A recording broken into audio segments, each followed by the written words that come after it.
Everyone, this is Sonam Thakur here. Today I am going to explain how to frame the flexible queries with the user data. ठीक है, अगर आपको आपके programme में Python के programme में कोई एक वेरिएबल में रन टाइम पे या फिर यूज़र से हमने कोई डेटा को इनपुट करवाया है या स्टोर कराया है, उस पर्टिकुलर वैल्यू से आपको कंपैरिजन करवाना है, ठीक है, क्वेरी को, तो आप कैसे करोगे वो हम इस पर्टिकुलर वीडियो पे सीखने जा रहे हैं। तो जो इस टाइप की क्वेरी को कंपेयर करवाते हैं हम लोग, जो डेटा होता है हमारा, जो उसे हम बोलते हैं पैरामीटराइज्ड क्वेरीज कहते हैं, उस टाइप की क्वेरी को हम, ठीक है, इस तरह से यूज़र से इनपुट लेके हम उसे कंपेयर करवाते हैं, फिर वो क्वेरी को हम लोग रीड एसक्यूएल फंक्शन से हम लोग वहाँ पे कॉल करवाते हैं। तो इस टाइप की क्वेरी को पैरामीटराइज क्वेरीज कहते हैं। तो पैरामीटराइज क्वेरीज को लिखने का जो तरीका होता है वो मैं आपको यहाँ पे बताती हूँ। वह आपको यहाँ पे परसेंटेज साइन का यूज़ करना होता है और एस फॉर स्ट्रिंग यहाँ पे आपको वो प्लेस करना होता है। तो ये पर्टिकुलर कोड आपको वहाँ पे यूज़ करना होता है। तो मैं आपको डायरेक्ट एग्जांपल में यहाँ पे बताती हूँ किस तरह से आप यहाँ पे ये क्वेरी को रन कर सकते हो। जैसे कि आपने यूज़र से कोई वैल्यू है रन टाइम पे 70 को इनपुट कराया है, ठीक है, अब उसे आपको कंपेयर करवाना है, ठीक है, तो आप कैसे करोगे, तो वो पर्टिकुलर चीज़ मैं आपको यहाँ पे दिखाती हूँ। तो सबसे पहले यूज़र से जो हमारा रीड एसक्यूएल का फंक्शन है, उसके बाद आपको तुरंत यहाँ पे एक वेरिएबल के अंदर यूज़र से रन टाइम पे वैल्यू को इनपुट करवाना है कि which student record you want to see, इस तरह से। तो एंटर अ नेम, तो यूज़र जो भी नेम वो एंटर करेगा वो एस नेम के वेरिएबल में स्टोर हो जाएगा। फिर हमारी जो क्वेरी होगी, हम उस क्वेरी के अंदर यहाँ पे वैर कंडीशन में जो हमारे वैल्यू होती है उसकी जगह हम यहाँ पे सिंगल कोड के अंदर परसेंटेज एस जो हमारा कोड है हम उसे इनक्लोज करेंगे, सेमी कॉलन लगाएंगे, फिर हमारे क्वेरी को जो हमारी मेन क्वेरी का कोटेशन है उसको क्लोज करेंगे, फिर मॉड्यूलस साइन जो हमारा परसेंटेज साइन है अगेन लिखेंगे, फिर ब्रैकेट के अंदर हमें यहाँ पे वो वेरिएबल का नेम देन कॉमा हमें यहाँ पे लिखना होता है। तो इतना पर्टिकुलर जो हमारा फॉर्मेटिंग है, जो सिंटैक्स है, वो हमें यहाँ पे से याद रखना है कि रन टाइम पे यूज़र से जो वैल्यू हमने ली है उस पर्टिकुलर वैल्यू को हमें यहाँ पे कंपेयर करवाना है हमारे एसक्यूएल क्वेरी में। तो हम यहाँ पे एग्जांपल में भी देख लेते हैं। जैसे कि हमारे पास यहाँ पे हमारा जो टेस्ट नाम का डेटाबेस है हमारे एग्जांपल में, तो हमारा कंडीशन जब हम यहाँ पे चेक करवा रहे हैं कि हमारा कनेक्शन एस्टेब्लिश हो गया है, कनेक्शन एस्टेब्लिश होने के बाद हम यूज़र से मार्क्स एंटर करवा रहे हैं कि कौन सा मार्क्स आपको वहाँ पे, कितने पर्टिकुलर मार्क्स तक के स्टूडेंट्स के आपको वहाँ पे क्वेरी में देखने हैं। तो यहाँ पे हमने MKS नाम का एक वेरिएबल क्रिएट किया और यूज़र से रन टाइम पे उसे इनपुट करवाया। तो यूज़र जो भी वैल्यू डालेगा MKS वेरिएबल में वहाँ पे स्टोर हो जाएगा। आप देख सकते हो कि वेयर कंडीशन में आपको यहाँ पे लिखा हुआ है where marks is greater than modulus S. यहाँ पे आपको यानी आपका जो परसेंट साइन है यहाँ पे वो परसेंट एस आपको लिखना है, सेमी कॉलन डालना है, फिर आपका ये जो डबल कोट से उसे इनक्लोज को क्लोज करना है, देन अगेन आपको परसेंटेज साइन लिख के ब्रैकेट के अंदर उस वेरिएबल का नेम देन कॉमा आपको यहाँ पे सेपरेटर लिखना है। तो इतने पर्टिकुलर सिंटैक्स को आपको यहाँ पे ग्रेटर देन साइन के बाद यहाँ पे फॉलो करना है, आपको मेमोराइज करना है कि इस तरह का आपको कुछ फॉर्मेटिंग वहाँ पे लिखना होता है, ठीक है। तो ये जो कॉमा है, तो comma two make the triple from a single value, single value आपको यहाँ पे देने के लिए यहाँ पे आपने कॉमा सेपरेटर लगाया है। तो इस तरह से आप पर्टिकुलर क्वेरी को यहाँ पे पास करके, कनेक्शन स्ट्रिंग को पास करके आप अपनी क्वेरी को यहाँ पे रीड करवा के आप MDF नाम के डेटा फ्रेम में यहाँ पे स्टोर करवा के रख सकते हो। तो मैं आपको यहाँ पे हमने जो प्रीवियस एग्जांपल हमने रेडी किया था डेटा फ्रेम में स्टोर करवाने का, वही एग्जांपल मैं यहाँ पे आपको ओपन करके दिखाती हूँ।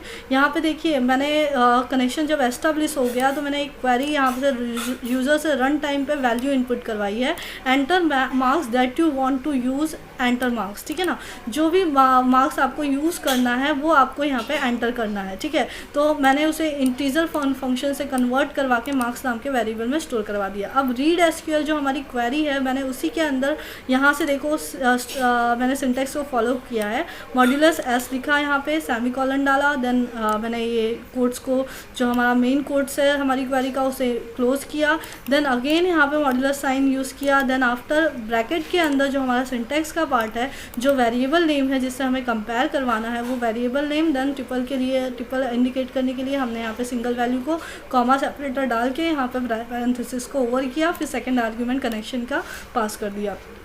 ठीक है। फिर हमारा जो सेम क्वेरी है, कोडिंग है, वो हमने यहाँ पे राइट डाउन कर दी। अब हम इसको रन करके देखते हैं रन मॉड्यूल में।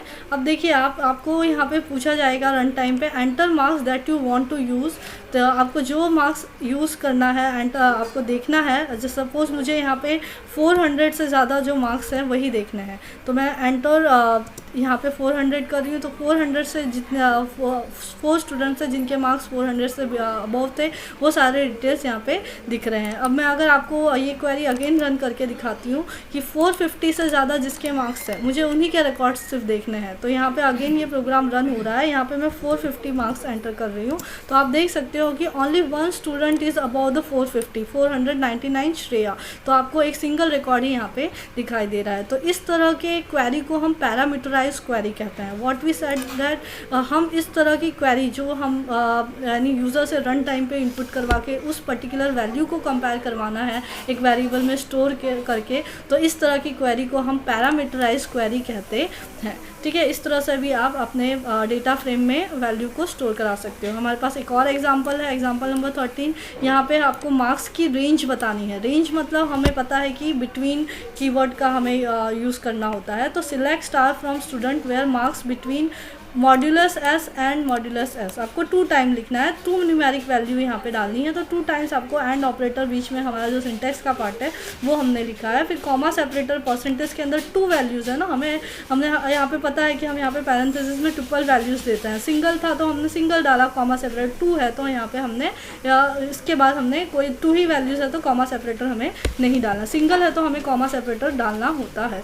ठीक है, तो हमने लोअर लिमिट वाली मार्क्स LMKS में स्टोर करवाई, हायर लिमिट वाली मार्क्स हमने HMKS में स्टोर करवाई। इस तरह से हमने LMKS और HMKS हमने फर्स्ट और second argument as a parameter में पास किया। फिर हम रीड करवा रहे हैं तो आप यहाँ पे देख सकते हो कि लोअर रेंज मार्क्स यहाँ पे आपको आउटपुट में डिस्प्ले हो रहा है, अपर रेंज मार्क्स डिस्प्ले हो रहा है, इनपुट करवाया है। फिर अपर रेंज और लोअर रेंज अपर रेंज जो हमें मार्क्स हमने इनपुट करवाया है वो डिस्प्ले करवाया। आफ्टर डैट हमने यहाँ पे उसके रिगार्डिंग जो हमारी वैल्यू है वो यहाँ पे आपको समराइज्ड होके यहाँ पे आपको डिस्प्ले हो रही है, जिसकी रेंज बिटवीन 50 से लेकर 75 के बीच में है। वही मार्क्स आपको यहाँ पे आउटपुट स्क्रीन में दिखाई दे रहा है। तो रेंज वैल्यू भी अगर आपको दिखानी है क्वेरी स्पेसिफिक रिकॉर्ड की, तो आप इस तरह से बिटवीन एंड कैरेक्टर का कोड का यूज़ करके आप यहाँ पे क्वेरी को MySQL में से कनेक्ट करके आप डिस्प्ले करवा सकते हो। ठीक है, तो यहाँ पे आपको याद रखना है queries that use the modulus pattern matching you should use the double percentage. ठीक है, जैसे कि हमारे पास पैटर्न मैचिंग के लिए लाइक कीवर्ड होता है। लाइक कीवर्ड में अगर हमें ऐसा होता है कि फर्स्ट कैरेक्टर ए से स्टार्ट होना चाहिए, लास्ट कैरेक्टर एल से स्टार्ट होना चाहिए, इस तरह की अगर हमारे पास क्वेरी आती है तो हमें यहाँ पे सिंगल मॉड्यूलस साइन के बजाय 2 टाइम्स मॉड्यूलस साइन हमको यहाँ पे यूज़ करना होता है। जैसे कि हम यहाँ पे एग्जांपल में देख लेते हैं, write a program to bring two students details from the student table of a MySQL database test whose name began with a specific letter. कोई एक स्पेसिफिक लेटर से ही बिगन होना चाहिए, वो हम यूज़र से रन टाइम पे input करवाएंगे।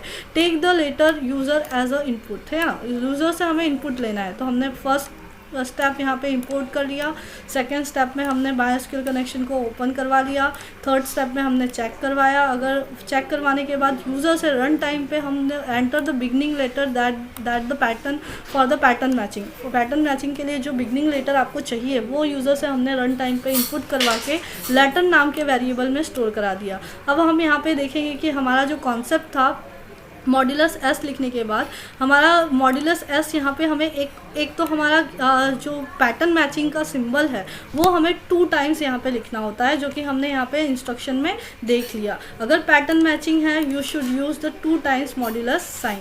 तो हम यहाँ पे जो सिंगल टाइम मॉड्यूलस साइन हम यहाँ पे यूज़ करते थे, उसके बजाय हम पैटर्न मैचिंग में यहाँ पे डबल टाइम आपको परसेंटेज एस मॉड्यूलस एस तो लिखना ही है, उसके साथ 2 times modulus S for like keyword के साथ पैटर्न मैचिंग का आपको यहाँ पे लिखना है। ठीक है, फिर अगेन हमने जो हमारा जो सिंटेक्स का पार्ट है, पैरामीटर के अंदर triple as a triple indicate करने के लिए लेटर और सिंगल कैरेक्टर है, इसलिए कॉमा लगा के हमने यहाँ पे क्वेरी को रन किया।